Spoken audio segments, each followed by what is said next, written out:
Hello. Okay, there's like, this is wrong. The overlay is wrong. I didn't even think about this. We're still technically in Childfree Convention Studio. You see the background? Oh, it happens. We're live. Oh, well. Okay, We're no one's live watching everywhere. right now. That's all right. Yeah. No, I know. So I have to fix that in real time. So you do your thing and I'll things happen. Anyway, hello. Welcome to t.w.i.c. I'm Cody. I'll be one of your co-hosts today. And I'm LeNora. I'll be the other co-host slash tearing down the studio that we're currently in and rebuilding in real time. Well, t.w.i.c stands for This Week in Child Free, and we talk about recent articles, events, happenings in and around the child-free sphere. So if you'd like to submit something for us to maybe discuss in a future episode, feel free to email us at childfreemedia@gmail.com and put t.w.i.c, T.w.i.c in the subject line so it stands out and we know why you're emailing us. But before we start, quick shout out to StreamYard for providing the streaming platform for us to use and enjoy. And a shout out to Childfree Wealth, a financial planning that supports your life without kids. For more information, please check out childfreewealth.com. So with that said, this is live, clearly, as how we entered into the stream here. If you're watching us live, you can comment and ask questions, and we'll engage with you if it's pertinent to what we're talking about. Hopefully it is. Anyway, if this is in the future, well, you can still comment and we'll talk to you then too. So anyway, without further ado, let's get into what we're doing and why we're here. Some articles that have come across my way, and some folks have submitted some. This is from the latimes.com. The heading is, "The thought of ending up old and alone can be terrifying. It doesn't have to be that way." And if you hear rain, it's raining right now. I don't know if you can pick that up on the mic or not. I can hear that. That's fine. This is like kind of ask a question, it looks like. So, dear Liz, my wife and I have no children to take care of us in our old age, and I'm scared to death regarding what will happen to the surviving spouse when one of us dies or we become incapacitated. We are 69 and 67 respectively, and I think a lot of boomers, in quotations, are facing this issue. Any thoughts? And so, you have any thoughts, LeNora, before we dive into that question? I'm multitasking. No, it's good. I feel this sounds like it's actually an article of substance and something that is an ongoing conversation that shouldn't be shied away from. And I just wanted to say, before we go into it, I had a comment on one of my Instagram, personal Instagram, about someone actually admitting that is a fear of theirs, is dying alone. But they said that doesn't mean that's a reason to have children. So I just share that to say that it's a relevant topic and it's good to discuss, because if we can, I'm not saying there's a way to take away the fear, because everyone, it's unknown for everybody, but I'm glad that this is, sounds like something of substance. Yeah. I mean, you can have 20 kids and still die alone in, an accident or in the middle of the desert. I don't know what's happening, but, there's no guarantees that someone's going to hold your hand at that stage of life. It's nice to think that it could happen. And if they do, would you like them? Like the person holding your hand, Yeah. So let's see what Liz says. Liz, her answer, consider getting a copy of the book, Essential Retirement Planning for Solo Agers, a retirement and aging roadmap for single and childless adults, by certified retirement coach Sarah Gerber. The Next Avenue site also has a wealth of information on how to prepare for aging and incapacity if you don't have kids or don't have ones you can rely on. Well, that's an important statistic as well. Gerber provides far too much valuable information to summarize it here, but one important strategy is to create a strong social network. Not only can this combat social isolation and loneliness, which are dangerous to your health as smoking, but these folks can help look out for you and vice versa. By the way, that is an amazing book. We did a book club in Childfree Clubhouse back in 2021, and we did a 6-week read through of that book, and it was very eye-opening, very helpful. So I definitely recommend it. Very cool. Very cool. If your social circle is small or you're out of habit of making new friends, consider activities that put you in contact with others, such as volunteering, taking classes, or joining exercise groups. Also, check out the Village to Village Network, a nonprofit that helps people age in place by encouraging groups of neighbors to help one another with rides, services, activities, etc. I'm thinking these are all U.S. centric, so if you're outside of the United States of America, may not be pertinent, but hey, start one in your area. Let's see. I'm going to skip around a little bit. I don't want to read all this word for word. Let's see. Every adult needs an advanced healthcare directive, such as the free ones at Prepare for Your Care. I guess that's a link here. These documents allow someone you trust to make health decisions. If you should become incapacitated, it's okay to name your spouse, but you should also at least have one and preferably two more backups. Good ideas there. And that's it. That's really all they had to Two or more offer. backups, man. That's stretching it even for me. Don't take a road trip with them if you're doing that. Let's see. So, kind of a vanilla answer. I mean, yeah, like, I guess the way I look at this is, since this person identifies as a boomer, someone 69, 70, it's hopefully going to be a lot different for like the Gen Xers and younger when we reach that age of preparing for the next steps, the final steps, whatever they may be, because we live in this information age. Like if you want to reach out and meet people, we're more apt to be able to do it. Like it's just kind of being ingrained in us, especially the millennials and the Z's. It's like I kind of say, like if you want to be alone or not be in touch with people, like that's going to be almost like completely your choice, because there's the internet is a vast wealth of contact points, and if you want to make contact with people, it's out there. Was this the only answer?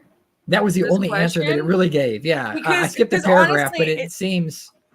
Bottom line is, it's very like I'm all for paperwork. I'm all for this kind of paperwork. Yeah.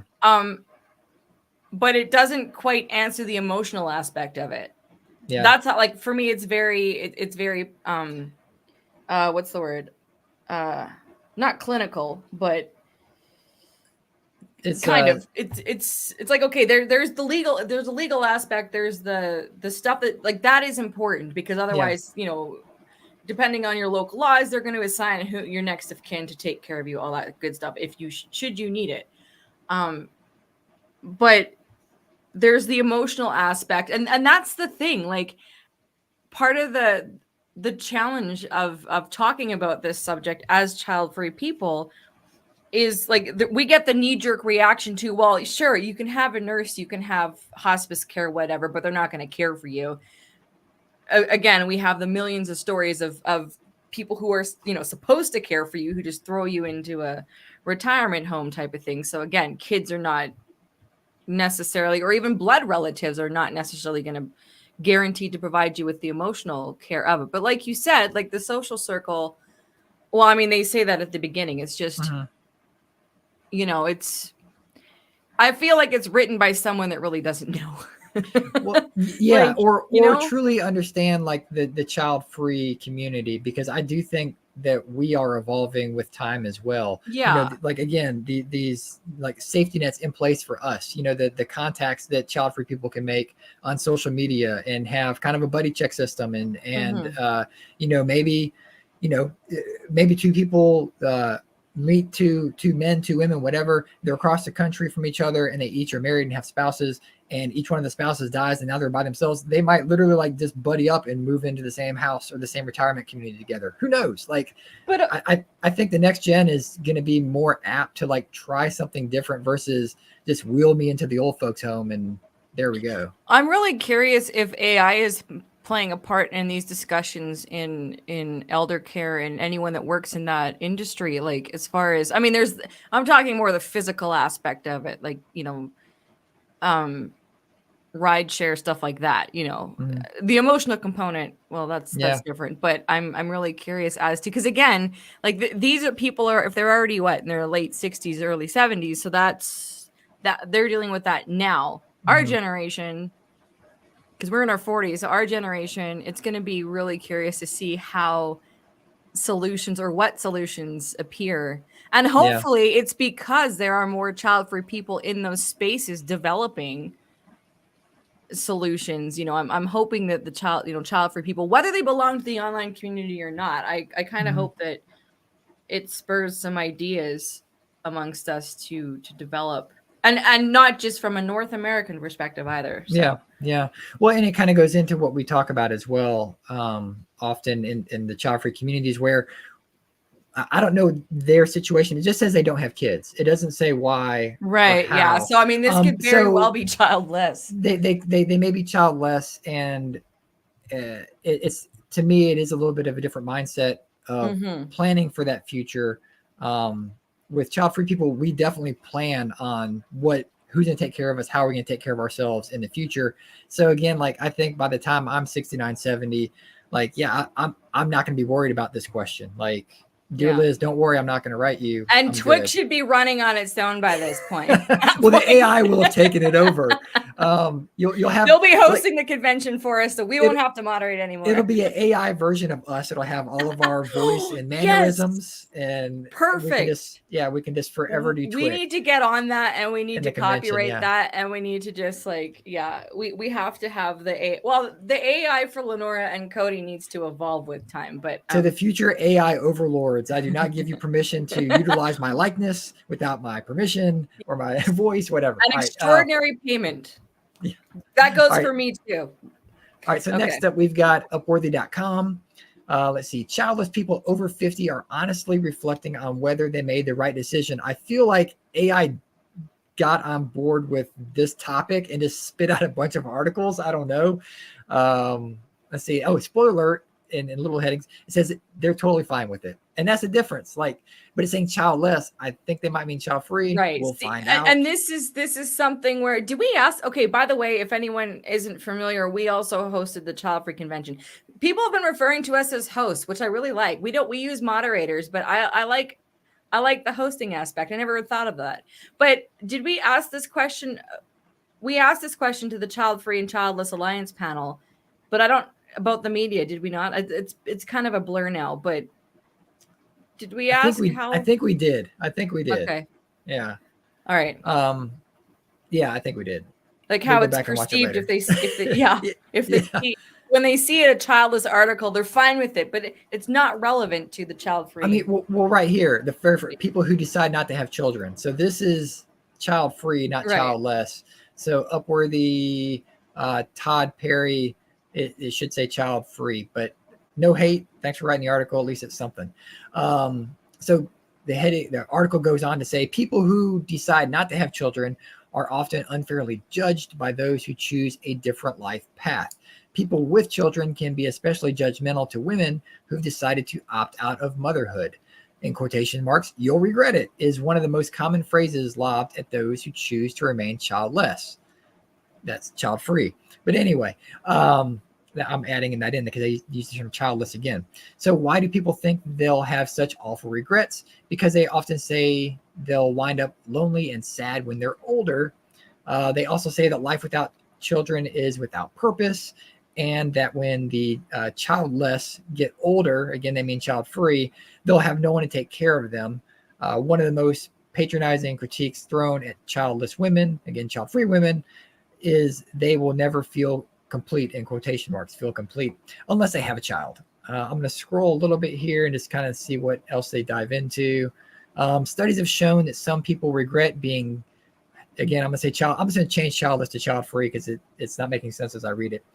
Studies have shown some people regret being child free when they get older, but they're in the minority.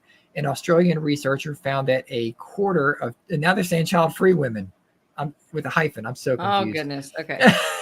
This is why definitions and words are important. Yes. Founded that a quarter of it actually says child free with a hyphen women, came to regret the decision once they were past childbearing age and began contemplating old age alone. Let's see.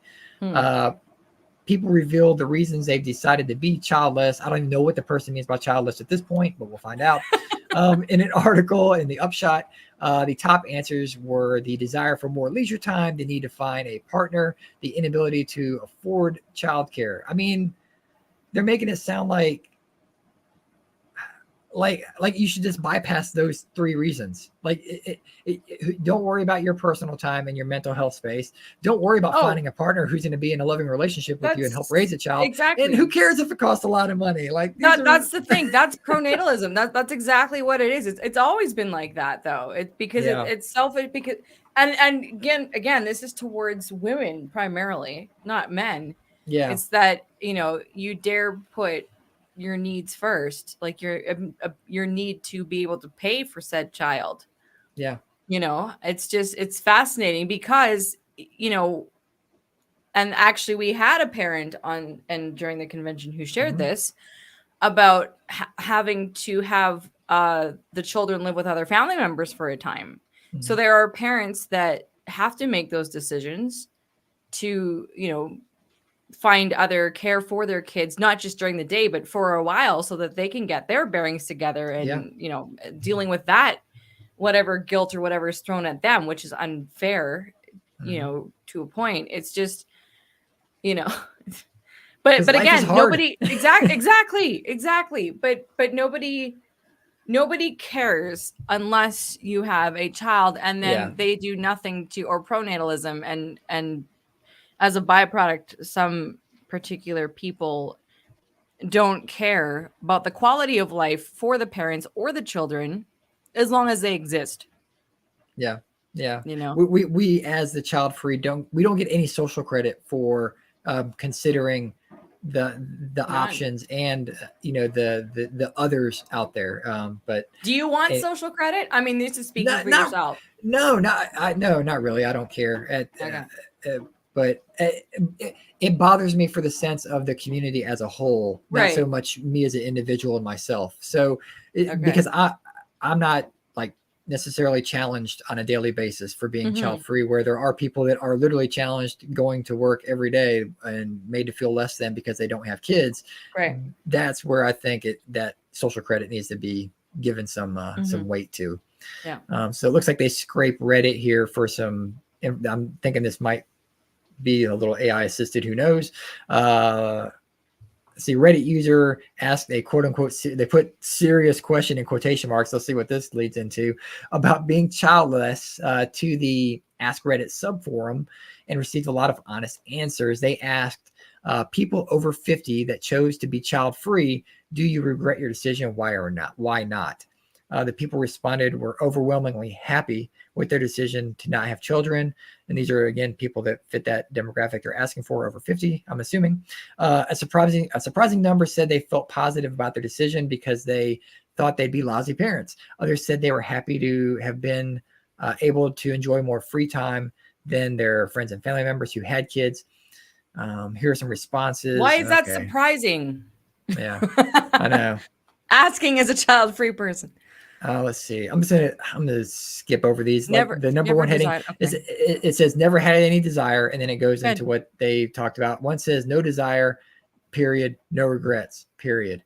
Number 3, mixed feelings. Okay, this one says I have mixed feelings. I don't care much for children, and I think it would have been disastrous for us to have them. I was also able to retire at 52. Good for you. Pretty sure that wouldn't have happened with kids. So yeah, absolutely the right decision. So. And again, just to kind of parlay off of what they're saying about, pretty sure this wouldn't have happened without kids. A lot of people like to latch onto that and be like, well, parents can retire at 52 as well. Yes, they can. But this person is speaking about their own personal experience and what happened to them and the fact that they were able to retire at 52 and how not having kids helped with that. Oh, here's a familiar face. I was just going to say, wait a second. Why is Kristen is here? Kristen? Is she getting some royalties for this? I don't know. They keep using her image. If anyone's watching this, why is that video playing? It's from The Guardian. It's The Guardian. So Upworthy has scraped both Reddit and The Guardian for their responses on this. Oh, it's a Jiffy, whatever. So that's t.w.i.c. You guys know her as the author of The Age of the Child and my co-host from Child Free Girls podcast. Okay, I'm gonna let her know that, like, hey, you showed up in our podcast. you unwillingly showed up. Yes, she's now like a meme. That's awesome. I have to let her know. She'll be so happy. So number 4, they never visit. This person goes on to say, my wife worked at a nursing home for years. Imagine seeing for years over 95% of the old people never had family visit. till they die, and people want a piece of your pie. This is when I learned that the whole, well, who's going to take care of you when you're older, quotation mark, line is completely BS. We decided not to have kids ever after that, made great friends, and saw the world, no regrets. So, and in one of my past corporate working lives, I worked in a retirement community as well. And I can attest that, yeah, a lot of the people that live in retirement communities, nursing homes, assisted livings, they have kids. A lot of them, the very few minority individuals didn't have kids. Like they just decided to live there themselves or whatever. They weren't able to live in their house anymore. But the vast majority of them, I spoke to their adult children while we're going through the paperwork of moving them in. So, can I ask a personal question? Sure. Let's see if you answer. I mean, okay. So your parents, your wife's parents, is there an expectation that you and your wife will look after your parents at any point? Or are they self-sustaining, like as far as what you can tell? I mean, I think they're self-sustaining to of course, to a degree, but you never know what's going to happen down the road. I think with all parents, there's kind of an unwritten hope and a belief maybe that the kids are going to take care of them. And, you know, there is a feeling of, you know, responsibility and gravitas to making that decision. You know, it depends on what people think it means to take care of someone when they're older. Right. Like there's such a thing as visiting. Like right now I go and see my dad, he's 67 and we go play ball in the park. Like, I mean, he's made it feel like he's not, they have their plans in place for having people cook for them and clean, and it has nothing to do with me or my brother. Like that's not our responsibility. There's visiting and being like emotional support, but then there's actually being the physical caregiver or having them in your home, looking after them that way. Like, so I'm just wondering if, and anyone in the audience, feel free to answer that question too. Chime in. Has been a discussion? Do you feel obligated? Like it's just curious just to know, because again, like the pushback that we see online is people going, well, don't expect anyone to care for you since you didn't have kids. So it's like, you're going to a nursing home and they go, oh, you didn't have kids. Sorry, no nurse who is someone else's child not going to take care of you. You get the robot. Right? I mean, it's silly, but nobody wants to talk about it. They don't want to talk about if they're taking care of their parents or whatever. So it's just a curious conversation to have. I mean, as if someone is a parent, like, do they expect, what do they mean by that, to be taken care of by do they expect to literally move into your house and you to basically be their nurse, for lack of a better term, to, you know, bathe them, feed them medicine? Like, you essentially have to quit your job to do that. Right? Oh, yeah. A lot of people do. They become caregivers for their family members. I've met dozens and dozens of them that had to quit their job to take care of their parents. And what does the parent want? You know, some parents say, I don't want to be a burden. Like they're not afraid of a retirement home or assisted living because they don't want to be a burden on their kids. But that goes completely against what, you know, quote unquote, the internet society tells us, is that, oh no, you want your kids to take care of you. But not all parents want that. I mean, well that too. And have they prepared so they can, I'm going to say, financially compensate their kid? Because if let's say you're a single person taking care of your parent and you have to quit your job, then what? Like, are you moving in? Like it's, there's a lot to consider. And you can only plan so far because you don't know how the future holds. So it's just, actually, I think we could mine Twitter for caregiver, and not even from a childcare perspective, but just adult caregivers in general, their take on the situation, because Twitter's a place people vent about stuff like that. But there's the reality of being a caregiver, like when you're the child and they're the parent. It's different. And let's see. Number 5 says it wasn't an option. Let's see what they mean by here. I don't necessarily regret not having them, but I regret the fact that I wasn't in a healthy enough relationship where I felt I could have children. I regret not being stronger to leave the abuse earlier. If I'd been stronger, I think I could have had the choice to at least And this person says, so yeah, I have regrets. So that to me is childless by circumstance, or if they want to use child-free by circumstance. Yeah, yeah. I always remember that. Find it interesting because when people go childless or child-free by circumstance, they assume it's a medical thing, but not always a case, and that's a comment to point out. Yeah, well, and I mean, people don't want to ever think about they themselves dying or that their kids are going to die, that they're going to outlive their kids. So I mean, that's the whole what if arguments when people say, well, who's going to take care of you when you're older? It's like, well, you can't 100% expect your kids to take care of you for a myriad of reasons. Yeah. So. Oh yeah.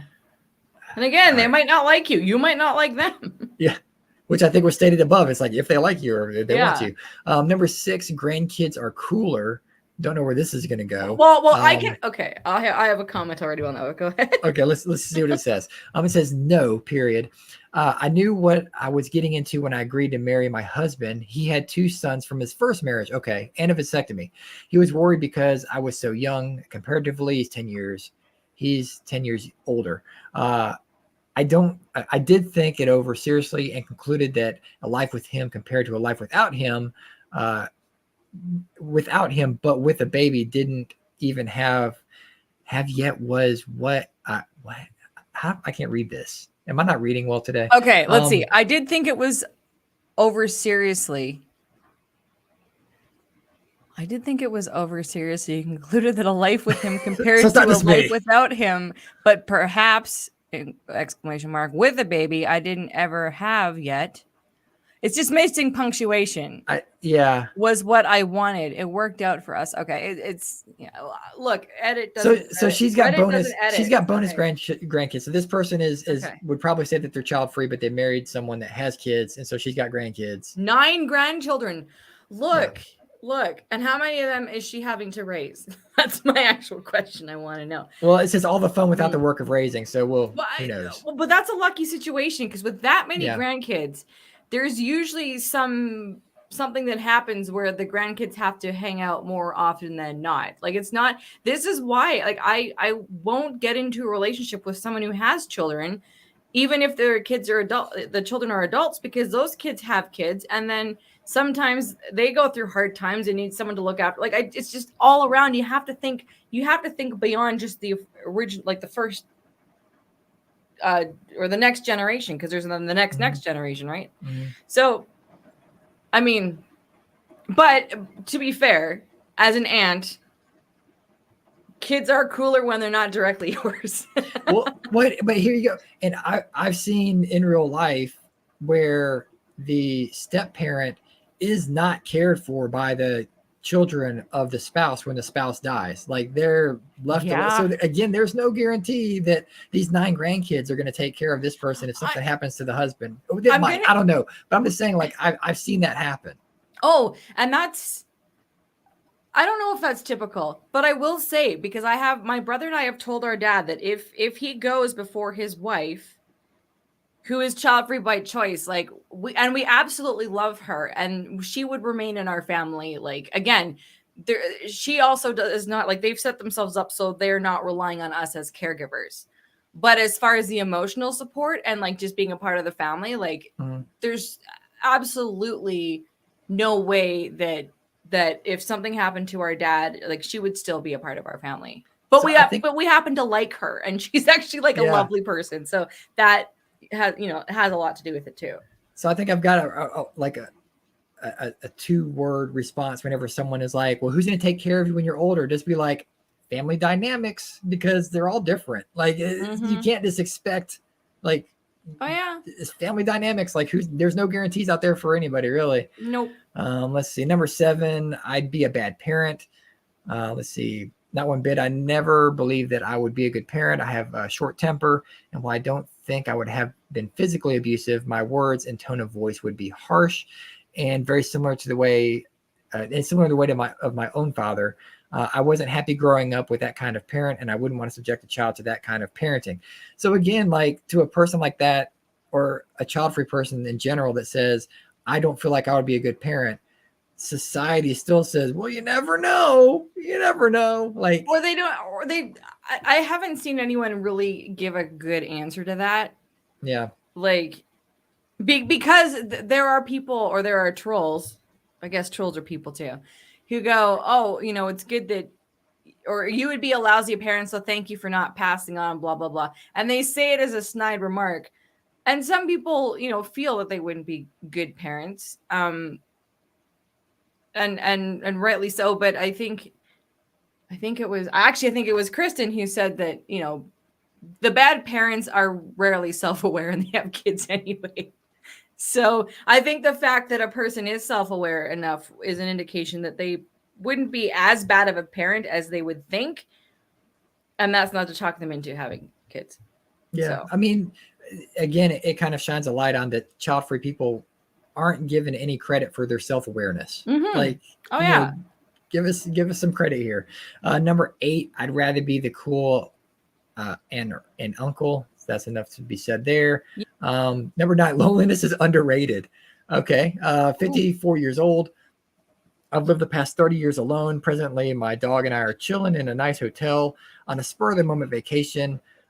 I'd maybe be a grandfather by now, ? I can't imagine what it would be like to have a family. I picture a life lived more quote unquote normally sometimes, all sunshine, roses, white picket fences, etc. But I realize real life isn't like that. No, I don't regret being child free or wife free for that matter. My life can be boring at times, but then I look back at all the drama that comes with relationships, and I think I dodged a bullet. I spent 20 years trying to find a wife. I spent 20 years trying to find a wife to start a family. Then I realized the clock had run out. So F it. All the money I'd saved for my future family would have been spent on myself. It says, what do I want to buy myself for Christmas? And it's got a... Okay, so this is a dude. Yeah, this is a guy saying this. Okay, yeah. So couple things. Again, this is more like a child free by circumstance situation. That is also not loneliness. That is being alone. Two very different things. And being alone is definitely underrated. You can have men can procreate until like the day they die at 98. So if he still wanted to have kids, and if he had money, I'm sure he could find a woman that would like, okay, I need someone to have a kid with or whatever. If he really wanted that route, like it's different for guys.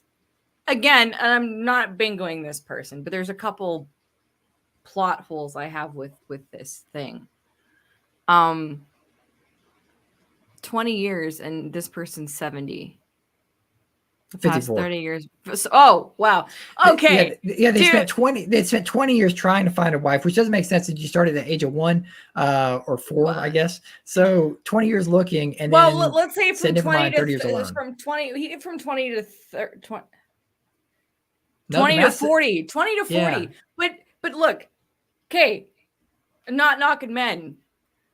20 to 40, like, give yourself some credit. You men, okay, the men that I know tend to age better as I get older, so it's like you kind of use the awkward years to go find somebody.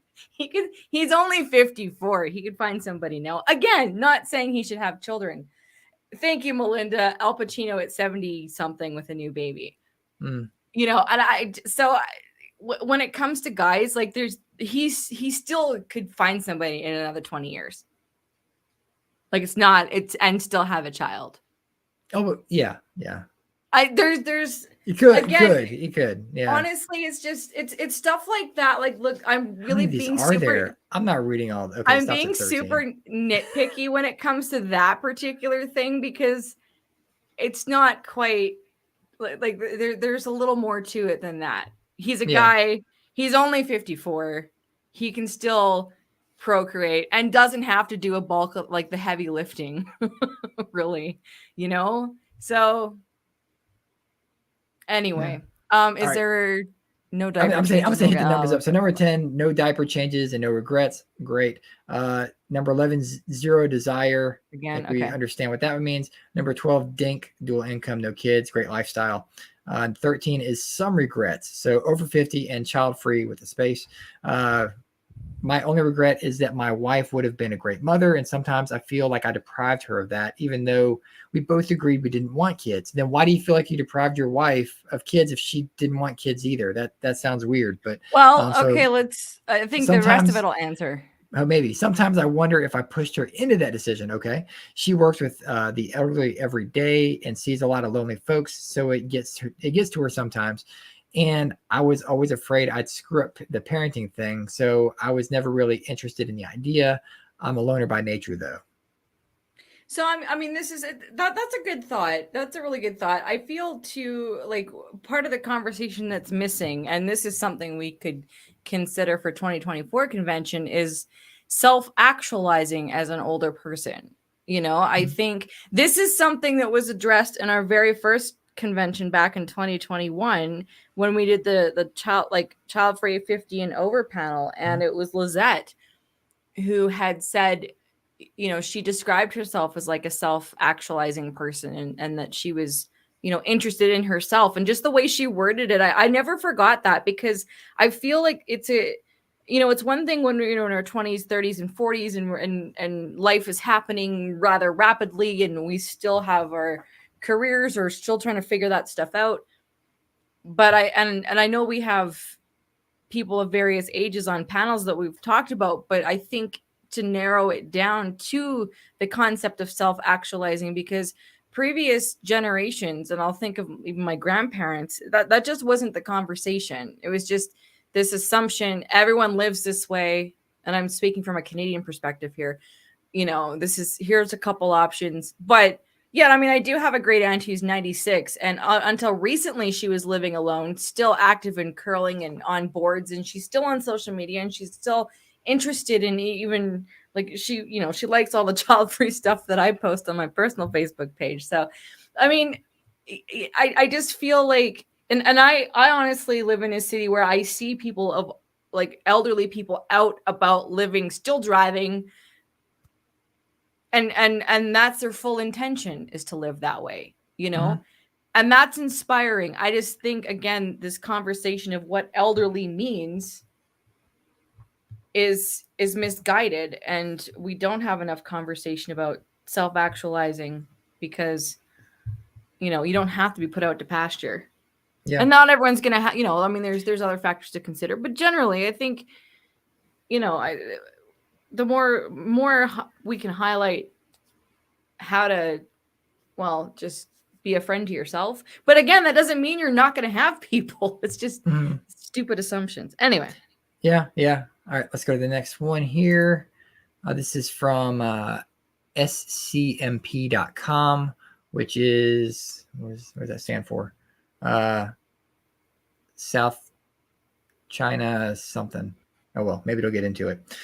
So, childless Chinese finance expert with late stage breast cancer issues a, in quote, no children warning to couples, sparking online family debate. And Ooh. the bullet points are: before getting cancer, finance guru says she was a workaholic who hardly slept. Second bullet point: columnist says people who do not have children should consider the consequences of their decision can have later in life. This is by Alice Yang in Shanghai. Let's see. A famous financial columnist and commentator in China with late stage breast cancer has advised young people who do not plan on having children to prepare psychologically and financially in case they become ill later in life. So just right off that first paragraph, child-free people do. We do. Like, Yeah. that's if Yes. you take the initiative to mentally agree that you are a child-free person, to verbally say that you're a child-free person, you are choosing that lifestyle and planning for it. So, like, again, I feel like these are people who don't understand what child-free means, trying to talk to us like we don't know what we're doing, and we know Mm-hmm. exactly what we're doing. I already have a lot of thoughts, but keep reading. All right. So, married 50-year-old Yi Tan disappeared from public life a year ago after being diagnosed with cancer. Following treatment of the disease, doctors told her earlier this month that the cancer cells were no longer detectable in her body. Well, congratulations. In an interview with the news site ifeng.com, Yi reflected on her decision to not have children. Let's see. She said she was seriously ill last year. She regretted not having a child when she was younger. And in her quote, I was asking myself if I made the wrong decision. I worked hard. I worked so hard in my job, but it seemed that my life was not as good as that of others with a child. I really doubted myself. At the time, I was too weak and didn't have a clear mind, she added. Wait, Okay. so did she just refute what she just said before Well, by not having a clear that's how mind? I'm taking it. Yeah. She said she found other patients and the nannies she hired to care for her all have children who were their spiritual pillar, in quotation marks, spiritual The pillar. children are their spiritual pillar. Okay, there's danger in that too, but all right. Yeah. All right. Let's see. And more quotes. When they talked about their children, saying things like, my son helped me make a hospital appointment, and my kid told me not to worry about medical bills, and they will pay.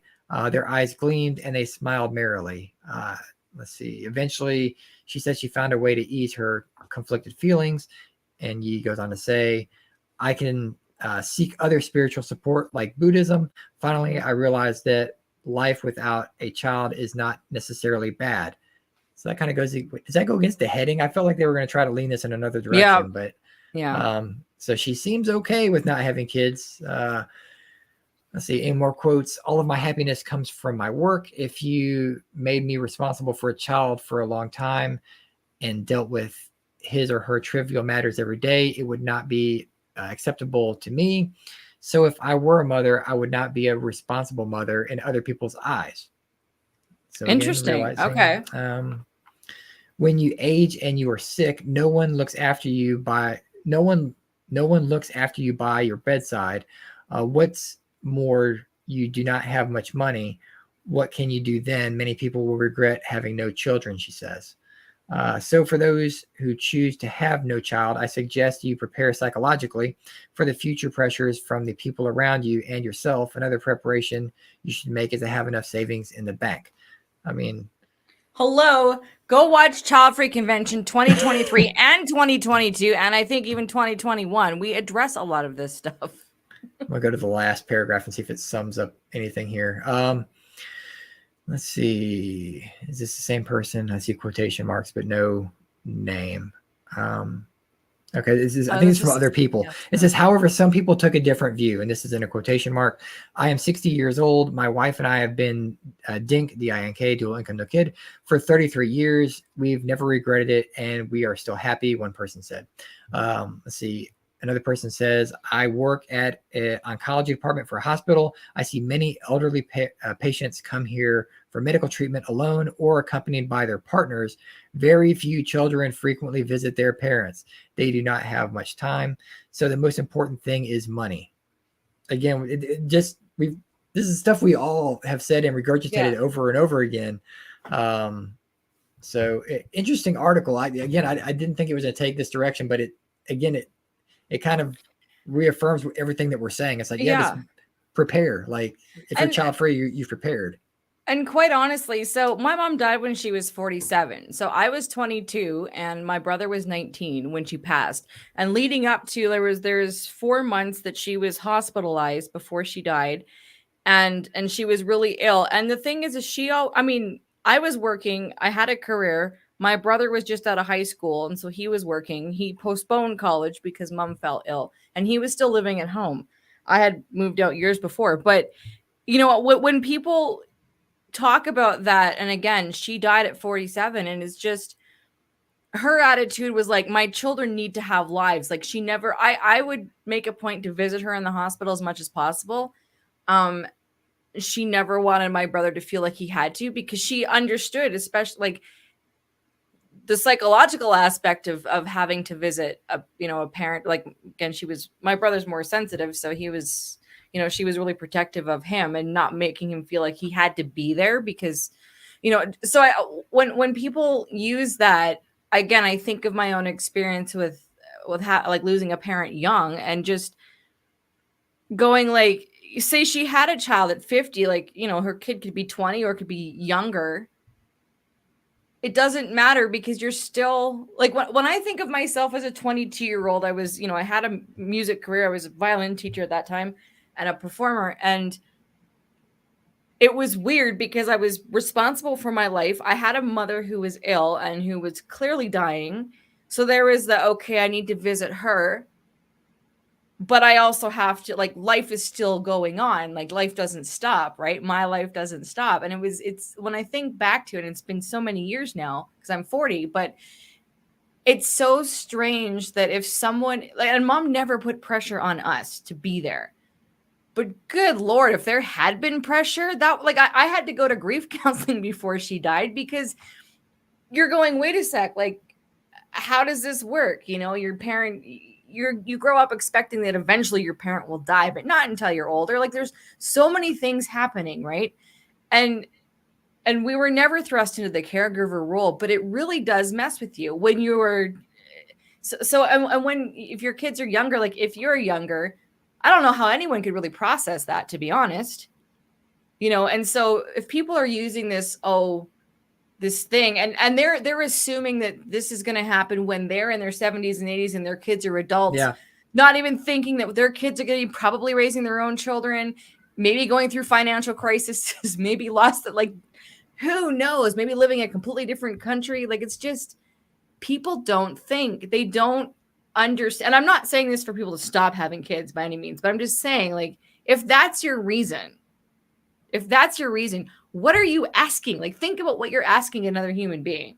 It's a lot. It's a lot. Well, and what know? you're telling them that the reason I wanted to have you was to one day take care of me in my last dying moments. Like, your life is much longer than that.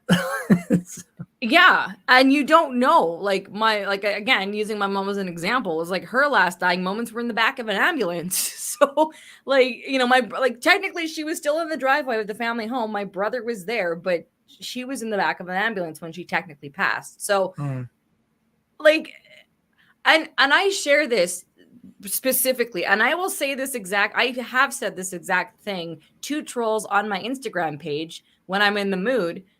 And it's not for their benefit. It's for anyone reading it, because there's the reality of death and when you die and how you die. And you can't control where you're going to be and when, and expecting people to be at your bedside. Like, it's, you know, I mean, I don't say that in an upset way. I'm just saying, like, from a realistic way. And honestly, I kind of like having that example to use, because people generalize things without thinking. So when you can use an example, I like it. There's a purpose for it, because, again, it's not because I'm going to convince them, but hello, think about it. Like, really think about it. Yeah, you know, yeah. I think everybody, whether you have a kids or not, needs to prepare yourself psychologically and financially.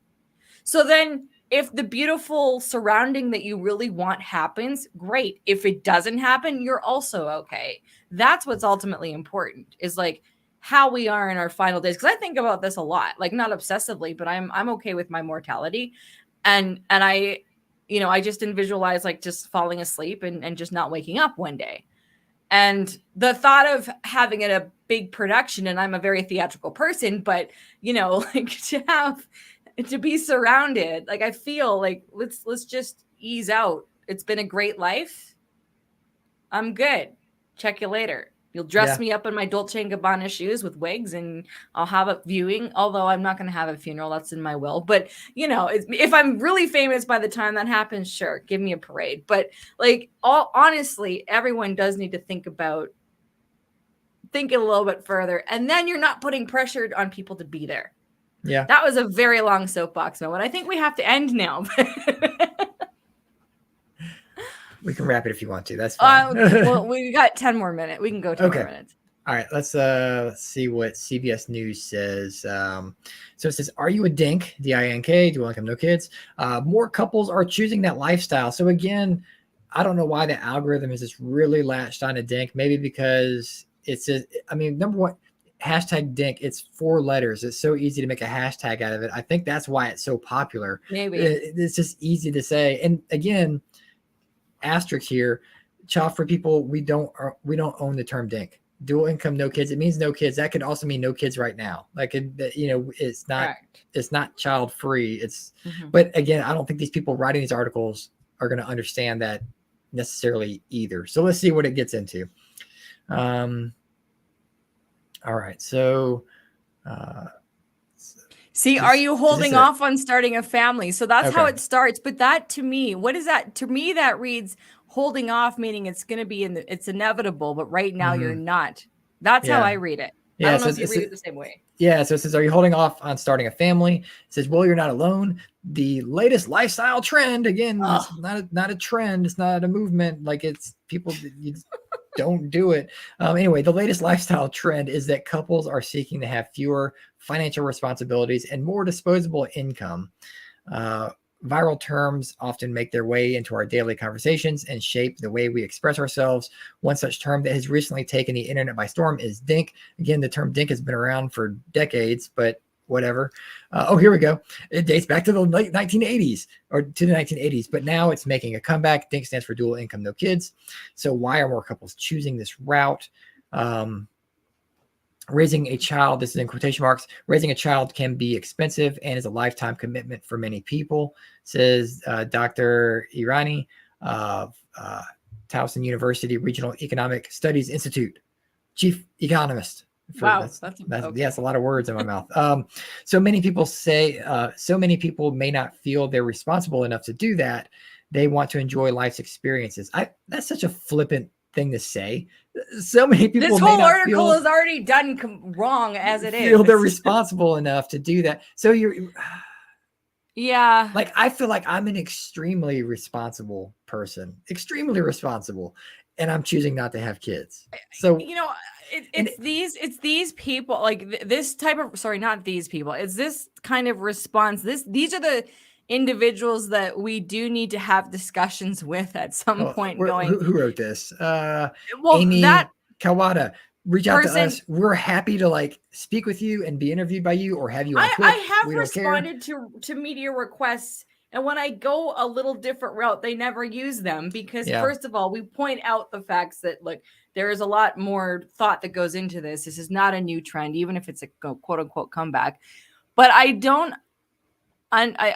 feel like the people making these statements, I'm talking about the doctor in this situation, and maybe this was taken out of context. It's entirely possible that there was more and they just maybe used a part of this because that's also a possibility. But it's presented exactly what you said. It's very flippant. But we need to somehow have a discussion around how it's presented and why it's flippant and the damage it actually does, which is really on the journalist and not so much on the doctor.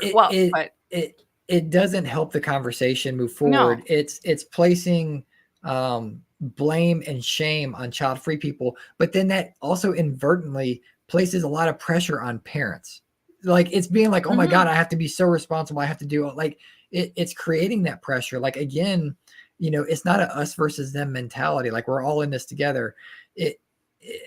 Parents should be leaning on child-free people in the sense of acceptance, to where it's like, hey, it's totally cool that you don't want kids. Good for you, without needing excuses of why. Like, not even asking why. Who cares? Like, it doesn't matter, because it goes the same way. It's like, I'm not asking why they had kids or what kind of parents are they or where are your shortcomings as a parent. Like, rate yourself. Like, what's wrong with you? Like, we don't do that. Like, exactly. But also, to your point, the pressure on parents, or like the responsibility.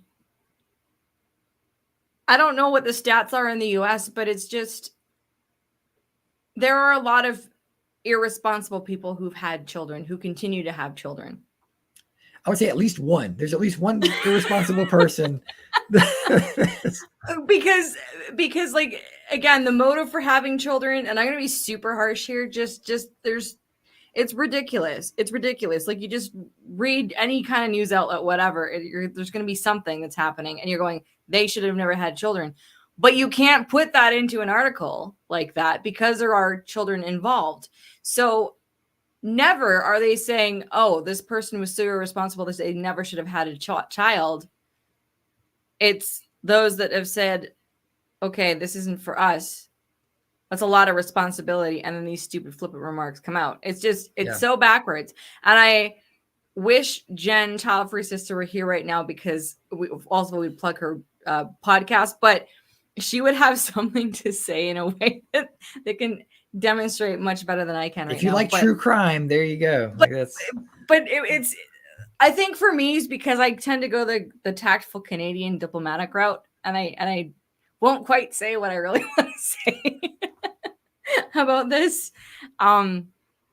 Anyway, all right, let's see. So a social media influencer, Hillary Bowles, is embodying and documenting her and her husband's child-free with a hyphen lifestyle on TikTok and Instagram, in quotations, excuse me.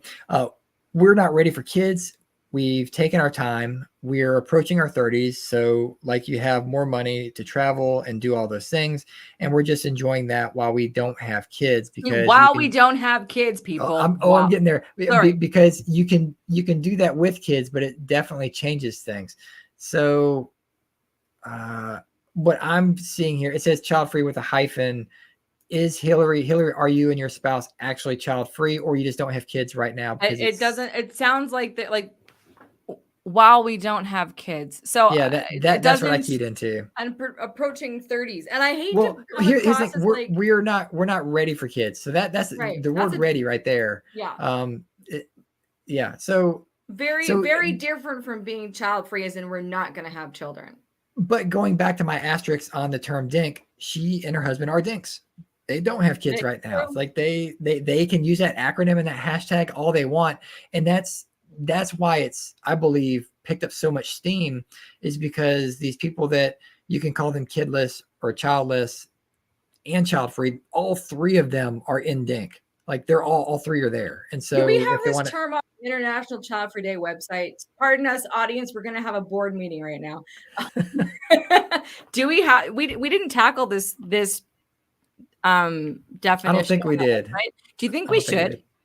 Because given the fact that it is kind of trendy, and I know like where it's child, we talk about child. Well, it's misunderstood in my eyes. Like on all fields, it's misunderstood. Totally. So do you think that would be maybe, possibly, okay. Yeah, a temporary definition or something put there? Who knows? We'll figure it out. Or just acknowledging that it can mean different things. We don't have to do it's going to be the same definition, but in case someone is using that as that website as a resource, for explanation, that's a good point. You know, just saying like it's used different ways, not saying one's right or wrong. It's just here's the reality. When you use that term, you are not technically referring to people who are child free. They also include people who are child free right now. So it might be worth adding. My definition would be, number one, this is not a trend. Yeah.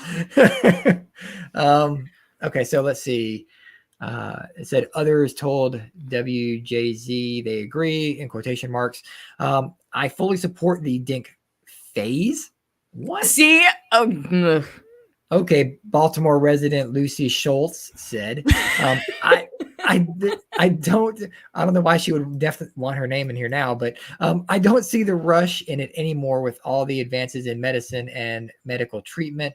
Women don't need to have kids, like they used to, as young as they never needed to have kids in the first place, but whatever. That's a whole other conversation. Okay. Again, that's the first time I've seen phase next to the word dink. Wow. So, but again, it's not child free, but I mean, hey, I know we were talking about 2024 convention. I want to put that. I'm just going to go make a note on our panel suggestions, the word phase, because that would be curious. Without the audience, you know what I'm talking about, right? Like, I think that would be. Yeah, I could see that. Outrage. Okay, hang on. Keep talking. I'm going to. All right. Let's see. With the way the economy is going and the way it's tough to get by in the world today, wait, what? That's where the quote ends. That's weird. Okay. Oh, okay. So yeah, I agree. There you go.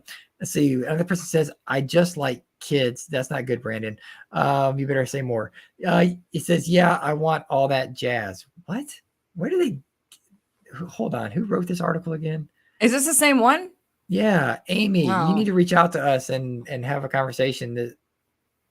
Or I'm just reading it poorly. I don't know. If you've seen this on video, it's on the screen like in real time. You can see exactly what we're reading. Anyway, okay, I think we're down to the end. So last paragraph. Dr. Irani said, whatever lifestyle choice you choose, it's all about understanding your own wants and needs and not always following a timeline of what you should be doing by a certain age. So for now, Bulls is living her best dink life. We're having so much fun and we have no regrets whatsoever. Good for you. Great. But of course, because you still potentially have children in your future by your own admission. Yeah. So this is to end, but on that same topic of dinks, because we've talked about how, like, you and I've had these conversations about there's 3 different camps. There are people that currently don't have kids, so they're dual income, no kids, and there's a potential for them that they may want to have children in the future. Then there's dinks, those that cannot have children and have, are dual income, no kids due to circumstance. And there are those that are child-free dinks. So there's 3 different branches, if you will, all using the same term. And I had, we talk about how if anyone's creating content or groups around that term, to keep in mind that you're going to attract 3 different kinds of people. Yep. Yeah. Unless there's clarity. So it's, it's fascinating, annoying, but fascinating how maybe that's why this term is picked up by the media, because first of all, it's couples. So that's digestible to your regular audience, your regular mainstream audience. And because it's not like there is a kid part of the conversation, because people are like, well, right now, the word phase, it's like it's can't child free. Exactly. They can't accept the definitive no kids ever, but they can handle we're young, we're doing our thing. But they're not featuring dink couples who are in their 60s or 70s. Yeah. I mean, because I assume then they probably go after empty nesters, knowing journalists. Possibly. Well, and if they have income, if they're retired, I guess so what's retired? Retirement income, no kids? But, maybe, because there's Pank, which is professional aunt, no kids. Yeah. Technically, I'm one of those. I like Punk, which is professional uncle, no kids. I like that one. Well, I created my own hunk. It's happy uncle, no kids. And then I also created Hawk, which is happy aunt without kids. You can be a hawk. That sounds I like fun. that better than Pank. Okay. So I mean and a hunk. Hawks and hunks. Come on now. Anyway, LeNora, how can people find us? Well, if you want to find us, you can go to our lovely website, childfreemedia.com, which is actually the best place to go, because then you can sign up for the weekly newsletter, which will contain all the latest podcast episodes, including replays of this one, and any events, any event recaps. And we're releasing the Child Free Convention panels, individual panels, through that newsletter as well. So again, childfreemedia.com. And if you're also a potential budding content creator curious about how to start in the child free space, reach out to us through there as well. So our email is childfreemedia@gmail.com. You can also find us on Twitter and Facebook and Instagram at Childfree Media as well. So again, if you want to contact us, got questions, concerns, articles you want us to comment on, email us. Yeah. And even if you just want to have like a one-off conversation on the topic of your life or something child-free related, that's why we're here. That's why we created Childfree Media, is to give you that avenue to do so and to not feel that immense pressure of needing to consistently create more and more and more just for something you just want to get off your chest or speak about and put out there into the child-free sphere. Exactly. So, and actually that's really a good idea. I don't think I've ever put this out before, but if you have some things to say, I was going to say within reason, but we'll read everything. But if there's something that you generally have an opinion about and you want to remain anonymous, we sometimes we feature child-free opinion section in the newsletter, and we can definitely keep you anonymous. So you can email us again at childfreemedia@gmail.com and send us your opinions, and we will edit for clarity if we have to, but we'll be in touch. And if you would like to, again, you can have your name attached or you can keep it anonymous. But if there is something you would like to get off your chest, like Cody said, you don't want to make a big deal about it, but you do want it read, definitely submit it to our newsletter. We happily take that as well. So yeah. So with that, that's this episode of t.w.i.c. We will see you next time. Thanks, everybody. Thank you, everybody. Bye.